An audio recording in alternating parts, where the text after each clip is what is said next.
Lesson number 3 अपनी वस्तु के बारे में पढ़ेंगे। देखिए आपका लेसन नंबर 3 क्या है। एक महात्मा जी कहीं जा रहे थे। मार्ग में उन्होंने एक स्थान पर दो व्यक्तियों को ऊंची आवाज में बोलते सुना। दोनों ही हाथों में लठ लिए एक दूसरे के प्राण लेने को उद्यत दिखाई दे रहे थे। उद्यत का मीनिंग ये तत्पर थे, वो एक दूसरे की जान ले सकते थे।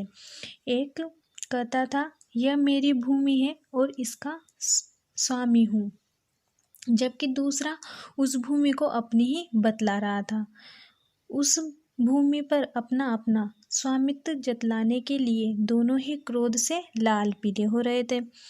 अपने अपने पक्ष में दलीलें दे रहे थे, यानी अपने अपना पक्ष रख रहे थे कि ये भूमि मेरी है, दूसरा कहता है ये भूमि मेरी है। फिर नेक्स्ट पैराग्राफ। संत महात्मा तो स्वभाव से ही दयालु एवं परोपकारी होते हैं, यानी दूसरों का भला करने वाले होते हैं। सदैव सबका भला ही चाहते हैं। उन्होंने मन ही मन विचार किया ये दोनों लड़ाई झगड़ा करके व्यर्थ ही अपने प्राण गंवाने पर तुले हैं, अतएव इन्हें समझा बुझाकर शांत करने और इनका आपस में समझौता कराने का प्रयास करना चाहिए। ये सोचकर वे उनके निकट गए और उन्हें संबोधित करते हुए बोले, हे भद्र पुरुषों, तुम लोग कौन हो और आपस में झगड़ा क्यों कर रहे हो। तो देखिए वो क्या बोलते हैं महात्मा जी से। महात्मा जी को देखकर उनमें से एक व्यक्ति बोला, महात्मन, हम दोनों भाई हैं। हमारे पिता ने मरते समय अपनी संपत्ति का जो बंटवारा किया था उसके अनुसार इस भूमि का मालिक मैं हूँ, फिर भी यह व्यर्थ ही झगड़ा कर रहा है। दूसरा व्यक्ति तत्काल चिल्ला उठा, महाराज ये बिल्कुल झूठ बोल रहा है। यह भूमि इसके भाग में नहीं बल्कि मेरे भाग में आती है, इसलिए इसका असली मालिक मैं हूँ। ये झूठ मूठ ही इसे अपनी बतलाकर और मुझे डरा धमकाकर इसे हड़पना चाहता है। इस प्रकार वो दोनों एक दूसरे का पक्ष रख रहे थे महात्मा जी के सामने। महात्मा जी ने शांत स्वभाव से फरमाया, तुम दोनों ही इस भूमि को अपना कहते हो और अपने अपने पक्ष में दलीलें देते हो। ऐसे तो इसका निर्णय कभी नहीं होगा, इसलिए अच्छा यही रहेगा कि जिस भूमि के लिए तुम दोनों मरने मारने पर उतारू हो उससे ही ये बात पूछ लो कि उसका असली मालिक तुम दोनों में से कौन है। वह स्वयं ही इस बात का निर्णय कर देगी। इसमें महात्मा जी अपनी होशियारी दिखा रहे हैं। कुछ पल तक दोनों महात्मा जी के मुख की ओर ताकते रहे, फिर बोले, किंतु ये संभव कैसे है? भूमि भी कभी बोलती है? महात्मा जी ने उत्तर दिया, हाँ अवश्य बोलती है, परंतु उसकी आवाज़ तुम लोग सुन नहीं सकते। किंतु ये बताओ कि जो भी भूमि निर्णय देगी क्या वह तुम दोनों को मान्य होगा? तो देखते हैं वो क्या बोलते हैं। दोनों भाई इस बात पर राजी हो गए। तब महात्मा जी बोले, मुझे बहुत जोरों की भूख लगी है, पहले मुझे भोजन कराओ। वे बोले, भूमि का निर्णय हो जाए फिर आपको डटकर खाना खिलाएंगे।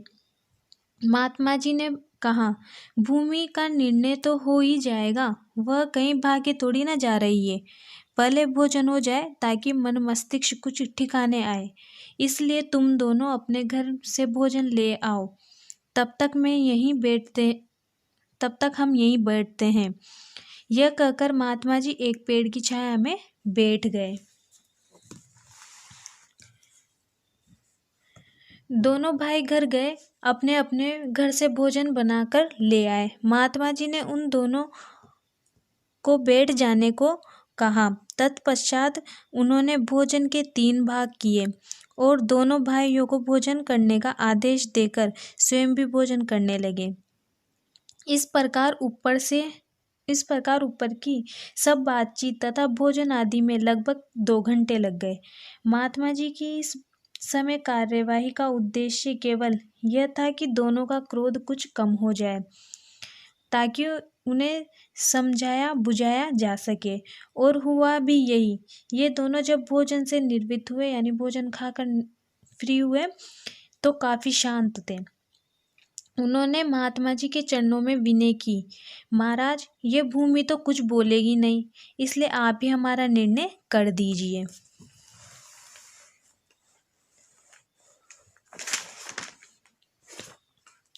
महात्मा जी ने कहा, हम इस भूमि से पूछकर इसका निर्णय करते हैं। यह कहकर उन्होंने अपना कान भूमि के साथ लगाया, मानो कुछ सुनने का प्रयत्न कर रहे हो। कुछ देर तक वो भूमि के साथ कान लगाए रहे, फिर सीधे बैठ गए और गंभीर वाणी से बोले, ये भूमि तो कुछ और ही कह रही है।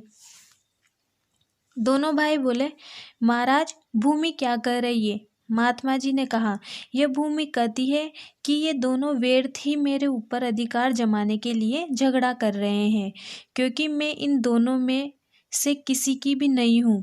ये दोनों अवश्य मेरे हैं। मैंने इनकी कई पीढ़ियों को पाला है और जाते हुए भी देखा है।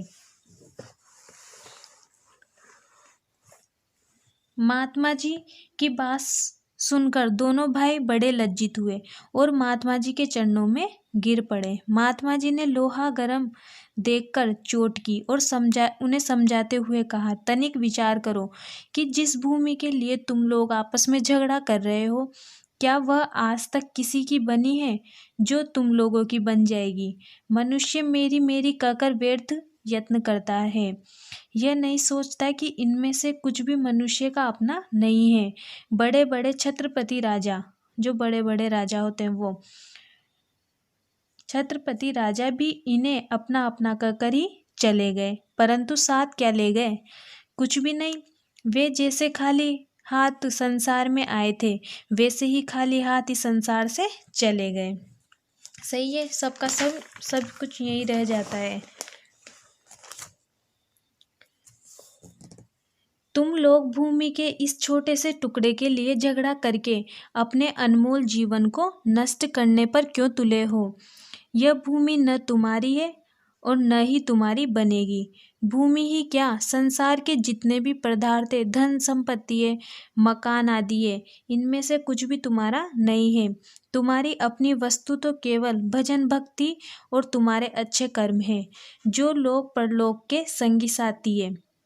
से सब कुछ तो यहीं रह जाता है।